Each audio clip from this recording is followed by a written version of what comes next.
ici Philippe Bouvard. Eh bien, je vous invite à suivre ma chaîne. Oui, vous savez, YouTube, Philippe Bouvard officiel. À bientôt. Question de mademoiselle Chamouillet.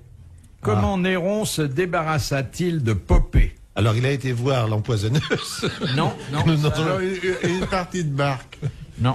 Il a mis le feu à Rome. Popée, vous savez, c'est celle qui prenait des bains de lait et qui emmenait des dizaines d'ânesses à sa suite dans chaque voyage. Il a mis du café dans le lait. Il l'a noyé dans le lait, alors. Non. Elle était enceinte. Ah. Et pour la tuer, il a imaginé... une chose ignoble. Ignoble, mais efficace. Ah oui. Il lui a donné des coups de pied dans le ventre. Il lui a donné des coups de pied dans le ventre. Exactement. Bonne réponse de Jacques Pradel. Je crois quand même qu'on a dû un peu inventer cette petite, c'est vrai. Hein, vous ne pensez pas quand même qu'on l'a chargé un peu? Est-ce qu'il était aussi épouvantable que ça? Parce que on lui a mis vraiment tout sur la tête. C'est quand même lui qui avait imaginé de mettre de l'huile sur des chrétiens et de les transformer en torches. Oui. En frites? Et puis il a mis le feu à Rome. Il a bousillé Popée. Je crois qu'il a zigouillé sa mère. Ah bah il a fait tuer tout le monde. Il l'a emmené, il lui a dit bon, viens faire un peu de bateau, puis avec je sais pas mon copain, je sais pas quoi, et ils l'ont flanqué des coups de rame. Il raconte bien l'histoire romaine. Oui, c'est très bien. Donc, ils l'ont jeté dans la mer et ils ont flanqué des coups de rame sur la tête. Très bien. Et Agrippine s'agrippait. Oui, non, restez, monsieur Bellemare, restez, parce que n'ajoutez pas à sa honte. J'en ai une. C'est pas vrai. Oui. Attendez. Ah oui, quelle est la rue préférée à Paris des mamans juives? C'est la rue Monge, parce que mange, mon fils, mange. Oui. Oui, bah c'est pire que les miennes. Non, c'est gentil. Ah, gentil. C'est quoi ton histoire de mon croisé? C'est dans un train, il y a 3 voyageurs, il y a un couple, et puis il y a un curé. Et ils font tous des mots croisés. À un moment, il y a le monsieur qui regarde sa femme et qui dit, alors attends, 6 lettres, un mot qui se termine par ouille, et alors, la définition, c'est se retrouve vide quand on a tiré son coup. Alors sa femme réfléchit 2 minutes, elle dit, douille. Et à ce moment, il y a le curé qui fait, excusez-moi, non, il n'y a pas une gomme. très pudique. Oh, elle est gentille, non? Bon, elle est gentille, hein. Attends, mais douille, ça a 7 lettres. Oui, je voulais dire 7 lettres, là. Ah, bah alors. Observatrice, observatrice. Elle pignoche tout le temps, ce qu'elle est embêtante. Ah bah non. Elle conteste tout, elle critique tout. De monsieur Moulineau, qui habite Limoges, que produit une feuille d'arbre qui bruit? La chlorophylle. Une vibration. Oui, si l'on veut. Elle se ratatine sur elle-même. C'est une espèce d'étalon dans... Elle produit une note. Non, pas une note. Non, elle produit un certain nombre de décibels qui est à la base Un son. Non, qui est à la base de la Non, il a dit décibel. Non, elle c'est produit 1 décibel. 1 décibel. Il a jamais dit décibel, c'est vous qui l'avez dit. Attention la petite, hein. Bonne réponse de Pierre Bellemare et mauvaise remarque d'Isabelle Mergot. C'est-à-dire qu'il a fallu étalonner d'abord cette nouvelle mesure du bruit. Et on a pris cette référence qui est à la fois naturelle et poétique. Une feuille d'arbre qui bruit. Question de monsieur Lucien. De quel arbre extrait-on l'aspirine? Ça s'extrait d'un arbre? Ça s'extrait plus exactement de l'écorce. Le saule. Ouais. Oui. Bonne réponse de Jacques L'acide Pradel. acétylsalicyllique. C'est vrai qu'on l'a tiré du Rhône. L'aspirine du Rhône, oui. Il a ri, Pradel a ri. C'est un dommage de guerre, de la guerre de 14-18. Nous avons exigé des Allemands qui nous livrent le brevet, le brevet de l'aspirine, en dommage de guerre, notamment. Il est merveilleux. Mais c'est un dommage de guerre. C'est allemand comme découverte, complètement. Il a une culture, ce gars. Ah oui. Non, mais de toute façon, il l'affirme avec tellement d'aplomb. Ah non, mais c'est certain, non, c'est sûr, c'est un dommage de guerre. Non, mais Mergot, elle étale sa culture, c'est ça qui m'énerve. Est-ce que Pradel et machin, ils ont Moi, C'était la badichonne. j'étale vachement ma culture, moi. Question de madame Anger. Quelle fut la particularité de la croix de Saint-Pierre? Il a été crucifié la tête en bas, Saint-Pierre, non? Oui. Donc la barre est en bas, forcément. Il n'est pas en haut. Exactement. Oui, oui. Il a été crucifié à l'envers pour ne pas avoir le même traitement que Jésus, dont il s'estimait indigne. Bonne réponse de Pierre Bellemare. Bravo. Écoutez, mon cher père, vous avez une culture qui est Je m'appelle Pierre, quand même. vertigineuse. Je suis un tout petit peu intéressé au personnage. Oui. Et le Dieu lui a dit, il y a quelques années, tu es Pierre, et sur Et cette sur pierre, cette je construirai ma radio, je construirai ma Absolument, télévision. Tout à fait, oui. Premier calembour. Le premier calembour, c'est vrai, vous avez raison. En anglais, the first calembour. Question de Madame Ménard. Comment s'appellent les petites lueurs bleues qui apparaissent par temps d'orage aux extrémités des mâts des navires? Feu de Saint-Elme. Et absolument. Les feux de Saint-Elme. Eh bien, Jacques Pradel a coupé le feu de Saint-Elme sous le pied de Pierre Bellemare. Est-ce que vous avez déjà vu un peu de Saint-Elme? Alors non, justement, voilà. On m'en a parlé, mais je n'ai jamais vu. Moi, j'ai déjà eu ça. impressionnant. J'ai déjà eu ça. C'est très impressionnant parce qu'il n'y a pas seulement que les étincelles. C'est à la suite d'un orage toujours. Hein.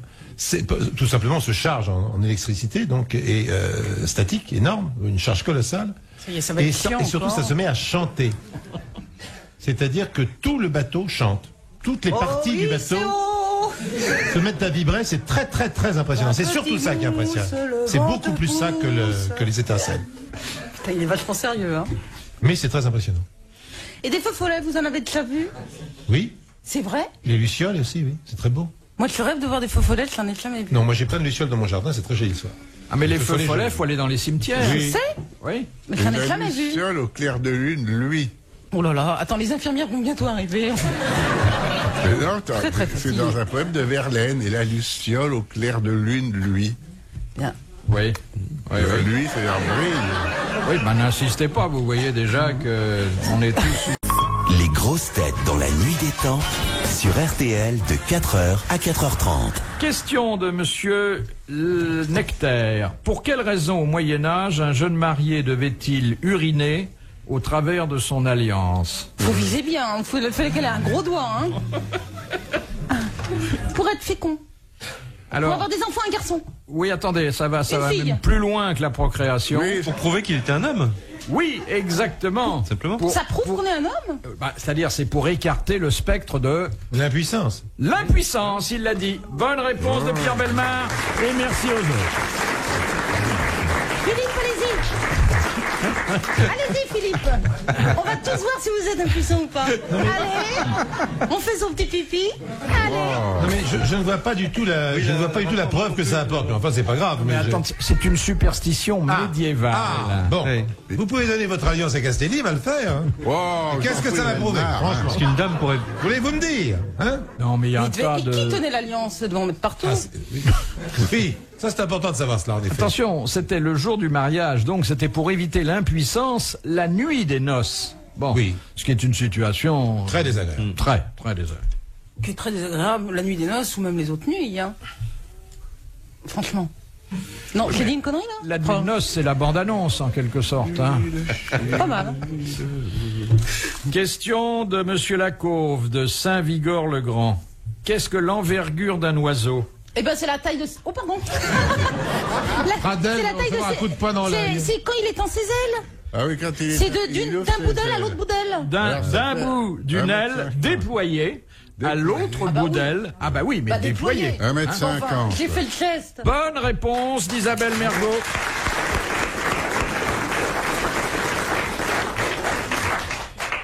De Madame Boudin, qui a vécu longtemps maritalement avec Philippe Castelli.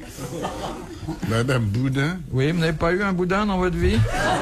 Ben, vous savez, s'il y avait Jette Boudin, par exemple. Ah le oui, pain, bon peintre. Bon je peintre. dirais pas non pour avoir un Boudin chez moi. Non, mais un petit boudin avec une grande saucisse, ça aurait fait certainement un joli couple.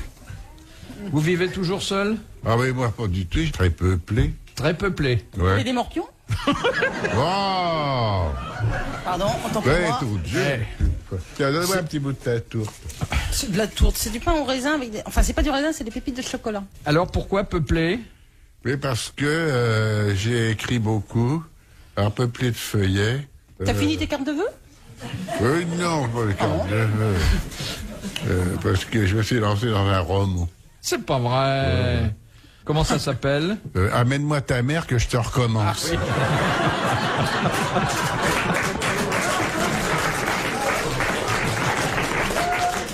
Et ça raconte quelle histoire? Non, ça raconte rien. Non. Je suis incapable d'écrire. Bah oui. Alors Madame Boudin demande, où dans le corps humain peut-on trouver des cils ailleurs qu'autour des yeux? Ah oui, attendez, Oui. dans les paramécies. Dans les poumons, hein. Les paramécies, il y a des cils dans les paramécies. Dans les bronches. Oui, c'est vrai. Dans les bronches. Exactement. Bonne réponse de Philippe Castelli. On appelle ça d'ailleurs les cellules ciliées. Oui, mais enfin, dans les paramécies aussi, il y a des cils. Dans les vôtres, peut-être? Non, mais je dis ça, mais c'est vrai, hein. Moi, j'ai appris ça en sciences nat. Hein. Dans le paramécie, il y a des cils, voilà. Enfin, pour l'instant, on parle des bronches, hein? Oui, mais dans les paramécies, il y a des cils aussi. C'est tout. Oh. Voilà. Et vous avez peut-être eu un problème de bronche, monsieur Castelli? Oh, je ne bronche pas. Hein.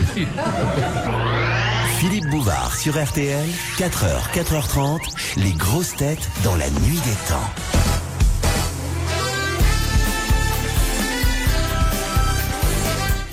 Suite et fin des grosses têtes dans la nuit des temps du 14 juillet 1995 autour de Philippe Bouvard, Isabelle Mergo, Philippe Castelli, Jacques Pradel et Pierre Bellemare. Question de Madame Rondeau. Pourquoi Fleming, pas l'auteur de romans, mais le célèbre savant, celui qui a découvert la pénicilline, pourquoi Fleming faisait-il pleurer volontairement ses assistantes? Ah, parce que dans les larmes, il y avait du sel, ça lui servait. Exactement. Pour faire ses compositions chimiques, etc. Exactement. Il se servait des larmes comme d'un puissant bactéricide, ce qu'elles sont de toute éternité. Bonne réponse de Philippe Castelli. Voilà, il disait à une petite infirmière charmante, gentille, il disait Koufia, sorbure, crotte. Vous voulez recommencer là parce On n'a pas suivi là, nous. Oui. Ouais. Dis donc, pour l'articulation, t'as pas à me jeter la pierre, toi. Non, mais je ne te jette pas la pierre, je te demande poliment si tu peux recommencer parce qu'on comprenait rien là, de ce côté-là. Tu comprends pas parce que t'es opaque. Ça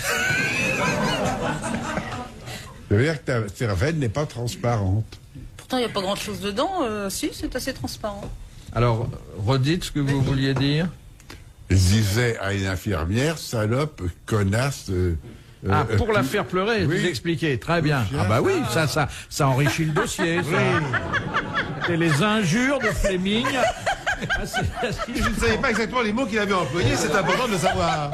Absolument. J'aurais dû d'ailleurs formuler la question que disait Fleming pour faire pleurer ses assistants. Mais il disait aussi. Il devait faire pleurer plusieurs personnes. Oui.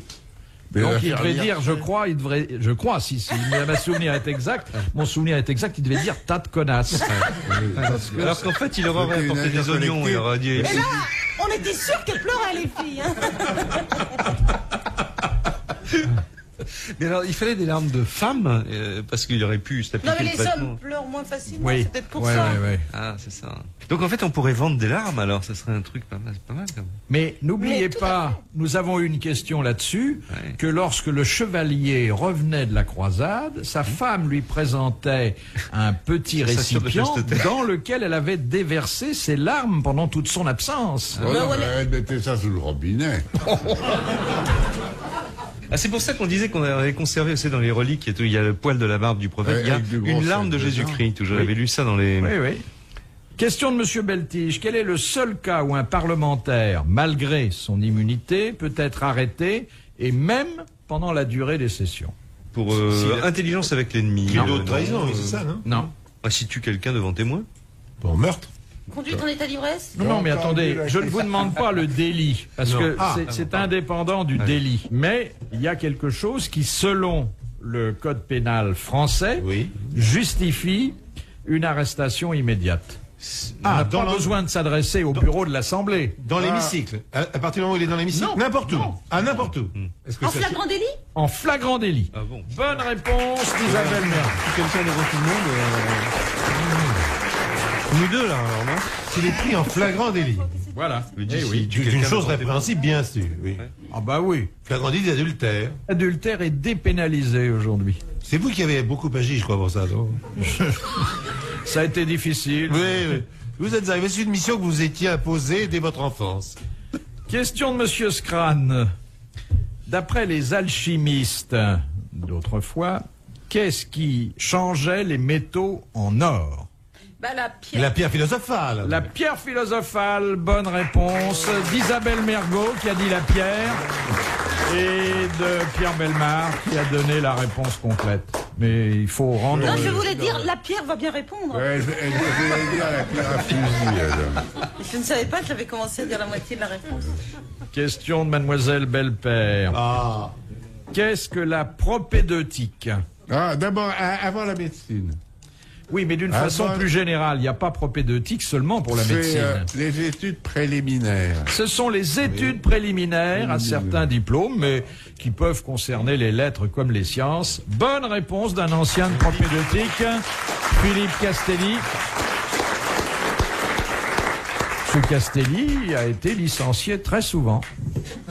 Qu'est-ce que vous avez comme diplôme? Oh, rien. Rien. J'ai eu l'examen d'entrée au cours de la librairie. Au cours du cercle de la librairie du Boulevard Saint-Jean. Il est dans un état. Mais j'ai pas eu l'examen. Il baisse, hein. de Oui, fin de oui. vie. Non, il baisse pas, il Ah est non. égal à lui-même. Dernière citation proposée par mademoiselle Fritz de Cornimont, qui a dit « La caricature doit se pratiquer avec l'adresse du chirurgien et avec les intentions du boucher. » Woody Allen. Non. C'est un caricaturiste. Cet homme était américain, non pas caricaturiste, mais souvent caricaturé. Encore qu'il fut lui-même, à l'état normal, une caricature. Hitchcock? Non. Mais un grand du cinéma aussi. Chaplin? Non. Il fait lui-même une caricature. Buster Keaton. Buster Keaton. Non, j'avais entendu, merci. Harold Lloyd. Harold Lloyd. Non. Non, un peu plus Groucho. récent. Un peu plus récent, mais Groucho mort, Marx. hélas. Mort il y a quelques années. Pas tellement longtemps, d'ailleurs. Il fut d'ailleurs acteur un homme comique, de hein. radio avant d'être un homme de cinéma. Orson Welles. Welles. Orson Welles. Bonne réponse de Philippe Castelli. Bravo, merci. À la prochaine. Retrouvez les grosses têtes dans la nuit